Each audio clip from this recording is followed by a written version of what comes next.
在個清明連假傳出來的這個高雄潤餅糕的食安問題呢，目前是通報有157個人送病院，衛生局也來公布有12個人是去驗到沙門氏桿菌，敢若就是對這雞卵來的。衛生局這方面是表示講，目前這檢體呢攏要求咧化驗，也已經去追查2宗。也若醫師是提示講，這款桿菌的發病是真凶，若準有嚴重走白，一定就愛去看醫生，就驚會引起敗血症，有性命的危險。在咧潤餅皮頂懸放高麗菜、豆乾2皮，這些鴨攏是潤餅糕接用的食材。高雄正義市場疑似潤餅糕食物中毒事件，因為攤商暗崁有使用肉絲甲卵，衛生局擱佇咧中街北京12位受害者檢體驗出沙門氏桿菌，現在凶手敢若是雞卵。衛生局除了對攤商加重裁決144萬，以上地檢署偵辦以外，嘛持續縮員追查當中。希望說能夠把相關的這個菌種的來源溯源追查，能夠查到底是哪一些的這個感染源。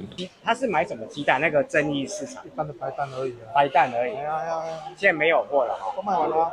檢調追查共回2箱，業者講潤餅攤商叫貨是一般歸人的白卵，因為這款卵沒特別洗過。衛生科醫師講，卵殼可能會目着加洗，頂懸都有可能會帶沙門氏桿菌。若是卵子無熟，還是料理的人手洗不清氣，這款細菌對污染其他食材。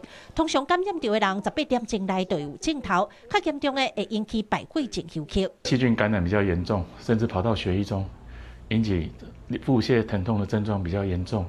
甚至開始已經有發燒、畏寒的現象，那還是要趕快去就醫，因為那個時候可能就要趕快去用比較強效抗生素去控制。食材的抽檢，還有環境採檢的部分，那這個我們依程序會在標準實驗室，透過我們的這個食品檢驗這一部分，去進行相關的檢驗程序。那目前都在檢驗當中。細菌的來源到底是雞卵，還是有其他環境因素？佫需要等待衛生局的化驗結果。不日個攤商所賣潤餅糕已經造成100外人破病。高雄地檢署認定已經牽涉到食安管理法的刑事責任，已經展開追查，確保民眾的食食安全。記者郭家祖、顧兆陽、高雄場報道。